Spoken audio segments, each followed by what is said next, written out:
Nous devons ce soir découvrir un type de prière spécifique. Mais laissez-moi vous dire qu'avant d'entrer dans le vif du sujet, il est important de comprendre que l'une des définitions de la prière aussi, c'est qu'il faut que nous comprenions que la prière est un remède. Dis avec moi, la prière est aussi un remède. La prière est comme un médicament qui permet de guérir les enfants de Dieu et qui nous permet de pouvoir obtenir ce dont nous avons besoin. Mon frère, ma sœur, il y a une prière adaptée à chaque situation de notre vie et de notre existence. Mon frère, quand tu as un malade, il y a un type de prière à faire. Lorsque tu viens d'avoir un événement heureux, il y a un type de prière à faire. Lorsque tu vis un événement heureux, c'est généralement la prière d'action de grâce. Lorsque tu es croué par le péché et persécuté par l'ennemi, il y a soit la prière de repentance pour le pardon de tes péchés, et lorsque les démons t'assaillent, il y a la prière de combat spirituel ou alors la prière d'autorité. Mon frère, la prière ne se fait pas au hasard. À chaque situation de la vie, il y a une prière spécifique.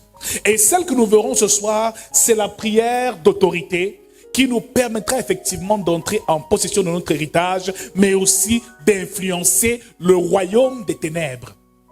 Car le royaume de la lumière, qui est le royaume de Dieu, le royaume des cieux, auquel nous appartenons tous, mais il y a aussi le royaume des ténèbres, et la Bible nous dit que le monde est sous la coupe du diable, ce qui veut dire que Satan est donc le prince de ce monde, il a aussi un gouvernement établi. Il y a des entités sur terre qui agissent pour empêcher aux enfants de Dieu de s'épanouir. Mon frère, pendant que tu dors, sache que l'ennemi, lui, ne dort jamais. C'est pour ça que Jésus dit, veillez et priez afin de ne point tomber en tentation, parce qu'il savait que la prière te permettrait de ne pas tomber en tentation et de résister à l'œuvre de l'ennemi. Mais aussi, lorsque tu es béni, il faut veiller sur ta bénédiction. Mon frère, il y a un temps pour prier, il y a un temps pour dormir, mais il y a aussi un temps pour veiller. Beaucoup de chrétiens prient, mais ne veillent pas assez. Jésus veillait. Et dans le livre de Matthieu chapitre 26, au jardin de Gethsémane, il a demandé à Pierre, à Jean et à Jacques de veiller avec lui et de prier un peu. Parce qu'il sentait que le monde des ténèbres allait se déchaîner sur lui. Mon frère, lorsque le monde des ténèbres se déchaîne contre toi, quand tu veilles et tu pries, tu restes victorieux au nom de Jésus-Christ.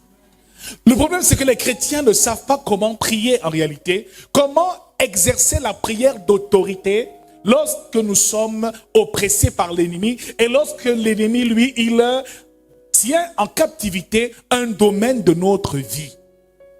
Jean chapitre 10 nous dit, je suis venu afin que mes brebis aient la vie et soient dans l'abondance. Le voleur ne vient que pour dérober, égorger et détruire. Mon frère, il y a des situations dans ta vie, ce n'est pas simplement des choses ordinaires. C'est l'ennemi qui joue son rôle. Son rôle est de dérober. Il veut dérober tes bénédictions, dérober notre santé, dérober notre prospérité, dérober les grâces que nous recevons de l'Éternel. Il veut permanemment nous induire en erreur, comme il a fait au jardin d'Éden avec Ève. Ève et Adam étaient bénis, il est donc venu. Le but, effectivement, c'était de détruire et de causer des problèmes à la création, mais aussi au plan de Dieu pour l'humanité. Mon frère, le voleur ne vient que pour dérober, pour égorger, mon frère. Il y a des frères, il y a des sœurs qui ont des destinées totalement hypothéquées. Mon frère, il y a des personnes qui vivent, mais elles sont mortes sur terre. Elles respirent, elles marchent, mais elles ne sont réellement pas en vie. Alléluia. Il y a des personnes qui ne vivent pas la vie qu'elles doivent vivre. Au lieu de vivre toutes ces grâces qui nous sont réservées en tant qu'enfants de Dieu, notre lot, c'est la souffrance, les problèmes, l'amertume, les blocages et toutes ces choses. Mon frère, le problème, c'est qu'on n'a peut-être pas la bonne stratégie de combat. Bien-aimé dans le Seigneur, c'est pour ça qu'il faut comprendre les méthodes du combat spirituel par la prière, découvrir la prière d'autorité qui a pour but d'influencer et de faire reculer le règne des ténèbres. Je déclare que le règne des ténèbres n'aura plus d'effet dans ta vie au nom de Jésus. Je déclare que quelle que soit l'influence de Satan, de ses œuvres, dans ta vie, n'auront plus d'influence au nom de Jésus-Christ. Parce que cette clé te sera révélée au nom de Jésus. Alléluia. Mon frère, malheureusement, les chrétiens ne le comprennent pas. Il vient détruire. Et vous voyez des familles totalement détruites. Des personnes qui sont dans l'alcoolisme et dans la perversion. On se demande qu'est-ce qui ne va pas. Bien aimé, dans tous les problèmes des hommes, il y a le diable qui est l'instigateur. Quels que soient les problèmes que tu traverses, dans ta famille, dans ton lieu de service, l'ennemi n'est jamais loin. Alléluia. La Bible nous dit qu'il rôde comme un lion rugissant, cherchant qu'il dévorera. Mon frère, le fait d'être chrétien ne t'empêche pas de subir les persécutions de l'ennemi.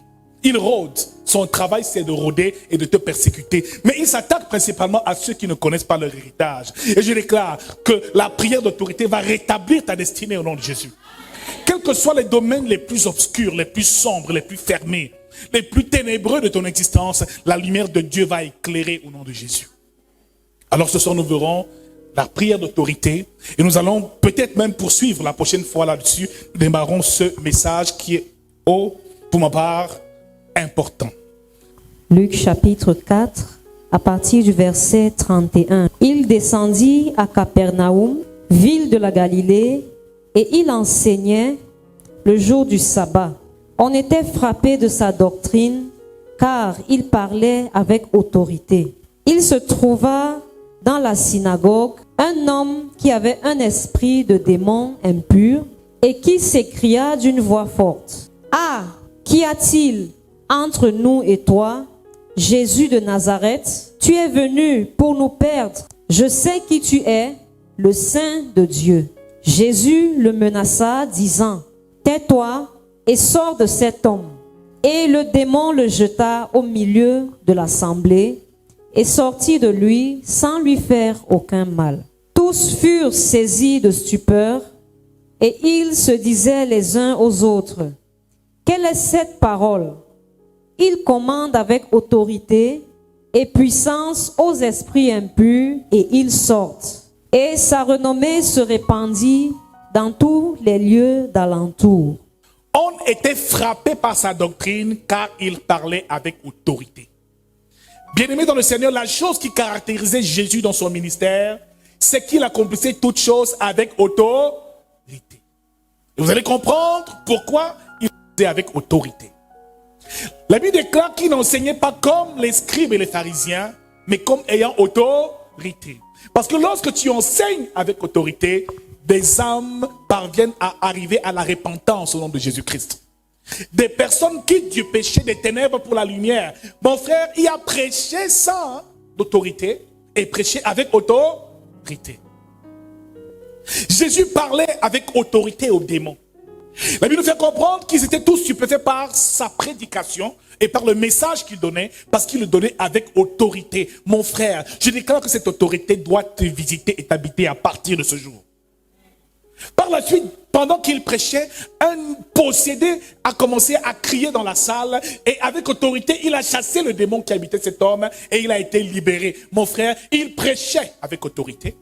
Il parlait aux démons avec autorité. Mon frère, Jésus savait utiliser l'autorité qu'il avait. Nous sommes enfants de Dieu. Nous avons reçu l'autorité de Dieu aussi. Et il le dit bien clairement dans le livre de Marc, chapitre 16, au verset 17. Voici les miracles qui accompagneront ceux qui auront cru. À mon nom, ils chasseront les démons. Ils imposeront les mains aux malades, les malades seront guéris. Qu'ils boivent quelques breuvages mortels, cela ne leur fera aucun mal. Mon frère, nous avons reçu le pouvoir. Dis avec moi, tu as le pouvoir. Tu as reçu l'autorité sur les démons, sur la puissance de l'ennemi, sur la maladie. Mais où est donc cette autorité? Jésus nous dit, voici, je vous donne le pouvoir de chasser les démons, de marcher sur les serpents et sur les scorpions et sur toute la puissance de l'ennemi. Pas seulement une partie, mais sur toute la puissance.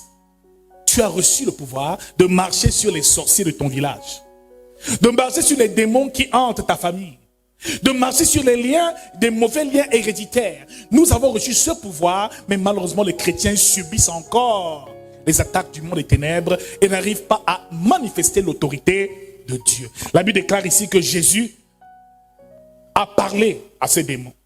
Et avant même, effectivement, qu'il ne parle à ces démons, les démons eux-mêmes ont réagi. Ah, qu'y a-t-il entre nous et toi, Jésus de Nazareth? Tu es venu pour nous perdre. Je sais qui tu es, le Saint de Dieu. Mon frère, les démons savent qui est Jésus. Les démons savent qui tu es, mon frère, ma soeur. Ils connaissent ton niveau de consécration, ton niveau de puissance. Et quand ils s'approchent de toi, ils voient ton niveau et ils jugent ton niveau. Quand tu es investi dans la puissance de Dieu, quand tu arrives, c'est les démons qui tremblent et qui fuient. Tu ne peux pas être enfant de Dieu et chrétien et arriver dans un village et commencer à avoir peur de tous les sorciers. Mon frère Jésus, sa simple présence faisait fuir le diable. Le monde des ténèbres était ébranlé par sa présence parce qu'il dégageait l'autorité de Dieu et il incarnait pleinement cette autorité. Il savait utiliser cette autorité et les démons tremblaient. Il les chassait et les menaçait. Au verset 35, Jésus le menaça, disant « Tais-toi et sors de cet homme ». Quand est-ce que tu as dit « Tais-toi » à un démon, il est sorti d'un corps? Quand est-ce que tu as imposé les mains à un malade et il a guéri? Mon frère, nous avons reçu l'autorité, mais nous ne savons pas utiliser cette autorité. Comme un enfant à qui on a donné une arme, mais qui ne sait pas l'utiliser. Bien-aimés, tous furent saisis de stupeur au verset 36. Et ils se disaient les uns aux autres, quelle est cette parole? Et ils commandent aux autorités et puissances, aux esprits impurs, et ils sortent. Ils commandent aux autorités et aux puissances, aux esprits impurs, et ils sortent. Jésus a fait la même chose pendant que le navire était en train de chavirer. Il a dit au vent et à la mer, tais-toi. Le vent s'est calmé et la mer s'est arrêtée. Des hommes aussi ont eu peur. Ils se sont demandé, mais d'où tient-il cette façon de faire? Les vents et la mer lui obéissent aussi. Mon frère, Jésus avait l'autorité sur les éléments de la nature. Il avait l'autorité sur les démons, les esprits impurs. Il avait l'autorité sur toute la puissance de l'ennemi. Et je déclare que cela est ton partage au nom de Jésus. Alléluia. Parfois nous prêchons l'évangile. Et nous parlons de Jésus aux autres. Il ne nous suffit pas parce qu'il n'y a pas d'autorité en nous. Nous ne sommes investis d'aucune autorité légale. Quand on parle simplement, il ne ressent rien en lui. Bien aimé, lorsque Pierre a parlé dans Actes chapitre 2, a fait ce discours devant le jour de la Pentecôte, la Bible déclare que 3000 âmes ont été gagnées. Ils se sont dit, comment faire pour être sauvés? Il dit, répentez-vous et soyez baptisés au nom de Jésus-Christ. Mon frère, ma sœur, celui qui connaît son autorité et qui sait exercer cette autorité-là sera toujours victorieux au nom de Jésus-Christ. Il dominera sur les serpents, sur les scorpions. Il influencera les démons. Il n'y aura pas de situation qui pourra effectivement le déstabiliser. Car après ce miracle, il a délivré ce démoniaque. Il a été dans la maison de Pierre. La belle-mère de Pierre était malade, atteinte d'une fièvre très grave et très forte. Jésus s'est penché vers elle. La Bible déclare qu'il menaça la fièvre. Donc même la fièvre, tu peux menacer. Jésus menaça la fièvre. C'est écrit ici en noir et blanc. Au verset 38 de Luc chapitre 4.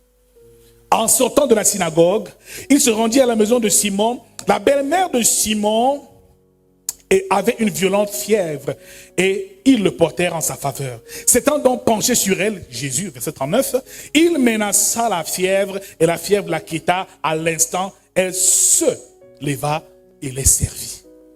Mon frère, quand tu as la fièvre, tu peux menacer la fièvre. Tu as le pouvoir, au bout de ta langue, menacer la maladie. Tu peux parler à la maladie et la maladie obéit à la parole de Dieu, mon frère. Beaucoup parlent seulement à Dieu. Oh, mon Père, aide-moi. Seigneur, aide-moi. Mais on ne parle pas qu'à Dieu quand on est enfant de Dieu. On parle aussi aux situations de nos vies. On parle à la maladie. On parle au vent, on parle à la mer, on parle aux tempêtes, on parle aux situations afin qu'elles obéissent à la voix de Dieu. Mon frère Jésus a rencontré un figuier et il a maudit seulement avec la parole de sa bouche.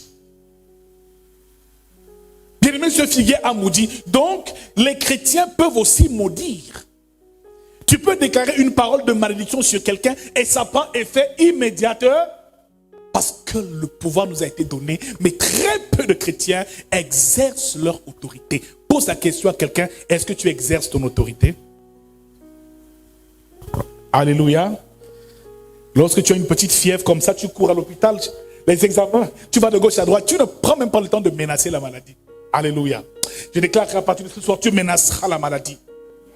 Tu menaceras les situations de ta vie, mon frère. Parce que l'autorité t'a été donnée, tu n'as qu'à accomplir ce que Dieu t'a demandé de faire. Alors il faut donc comprendre ce que c'est que la prière d'autorité. Alléluia.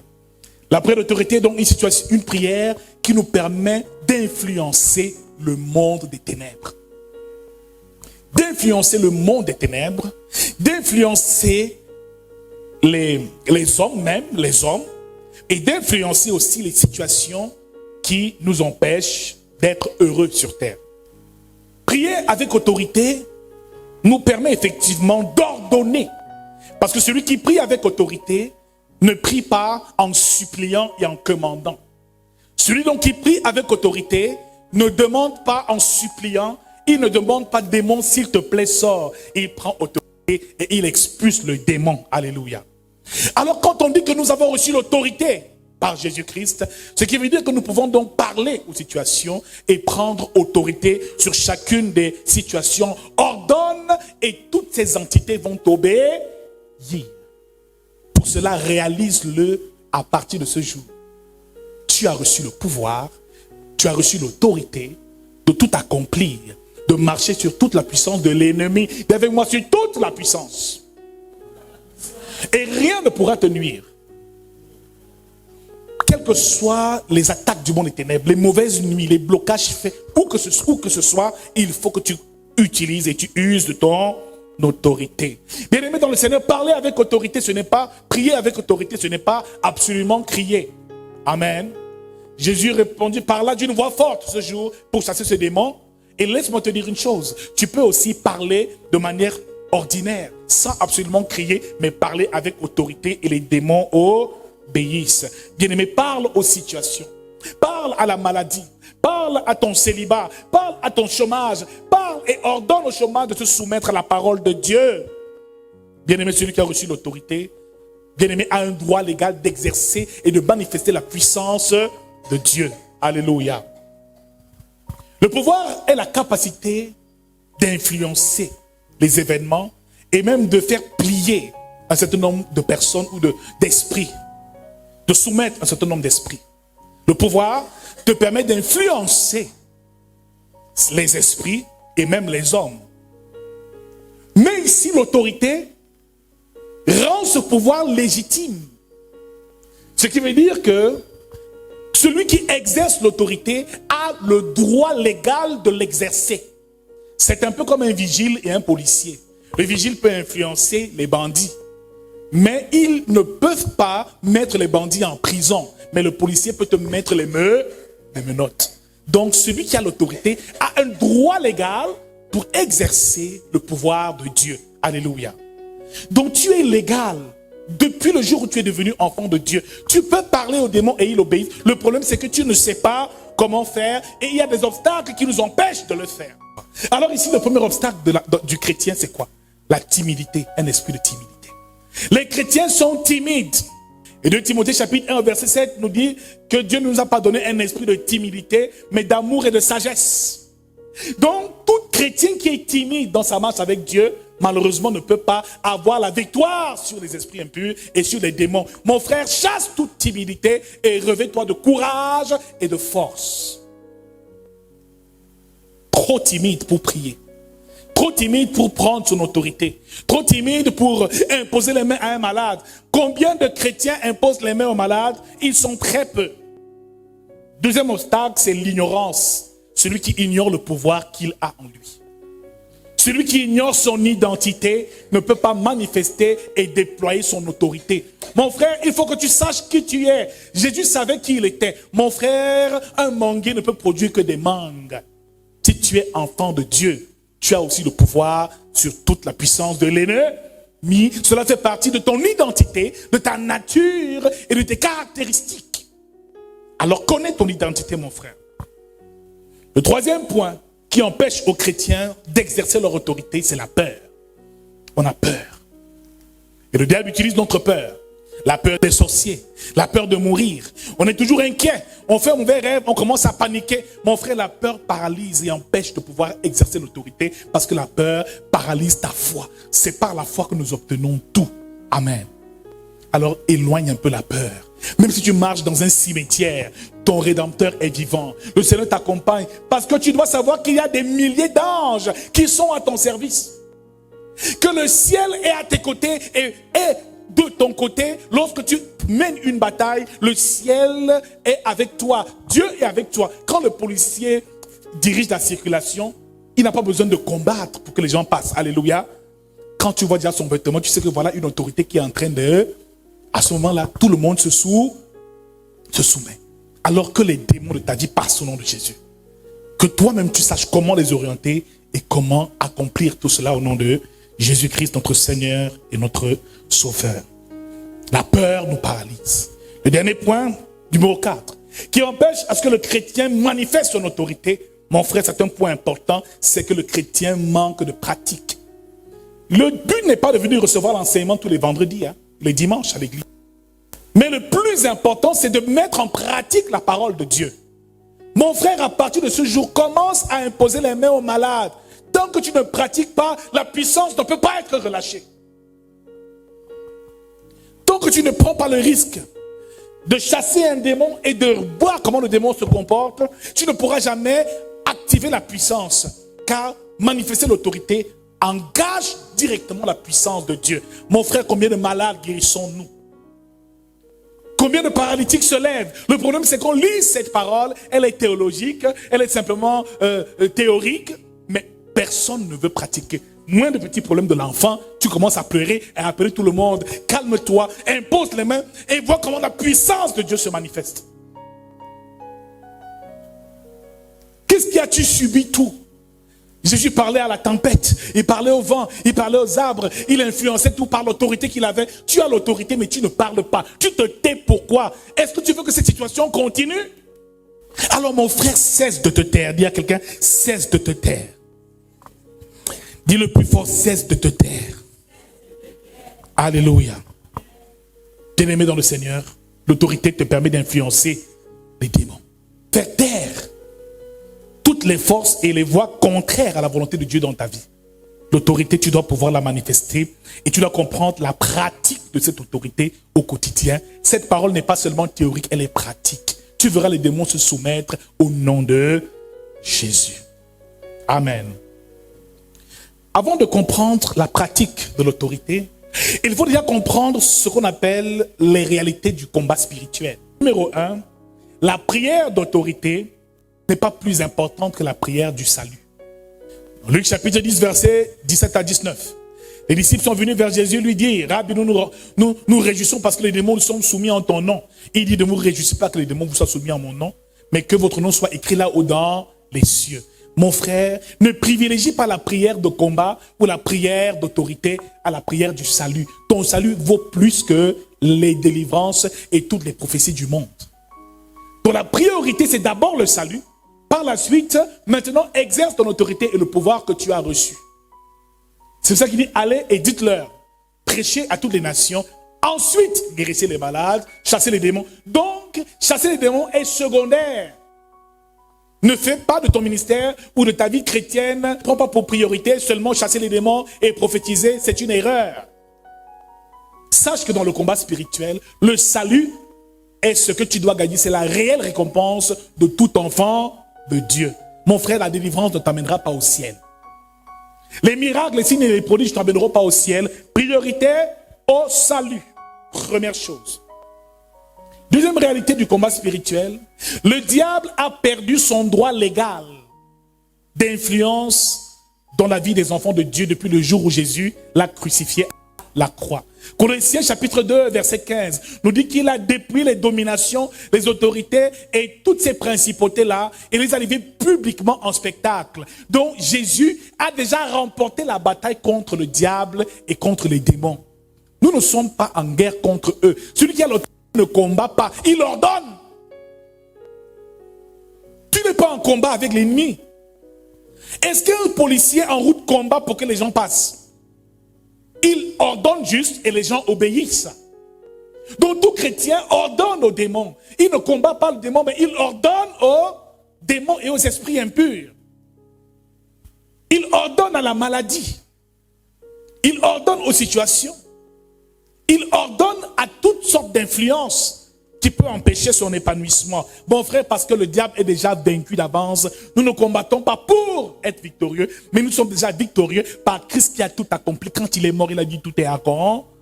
C'est pas pour qu'on continue à souffrir des ruses du diable. Il agit encore à cause de notre ignorance. Parce qu'on ne prend pas les choses en main. On ne possède pas notre autorité. On ne marche pas dans la victoire. Et tout ce que Jésus a fait, que ce soit son sang, la croix, le couronnement d'épines, sa douleur, son agonie, parfois même c'est une honte pour certains enfants de Dieu qui ont encore peur des petits marabouts et des choses semblables. Comme si Jésus est mort en vain, mort pour rien, pour qu'on t'appelle toujours chômeur et célibataire. Comprends que le diable est déjà vaincu, ma soeur. Mon frère, les païens n'ont pas besoin de venir à l'église prier pour se marier. Hein.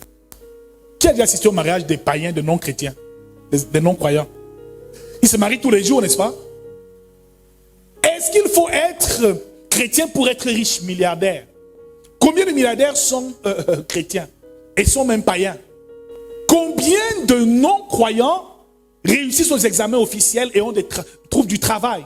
Pourquoi tu es au chômage? Parce que tu crois que le diable peut te nuire. Parce que tu crois en sa capacité de nuisance. Tant que tu as toujours l'impression que le diable est à tes trousses et qu'il est encore puissant, il a de la force, ça lui donne de la force. Bien-aimé dans le Seigneur, sache que tu as le pouvoir de marcher sur lui, sur toute la puissance de l'ennemi au nom de Jésus-Christ.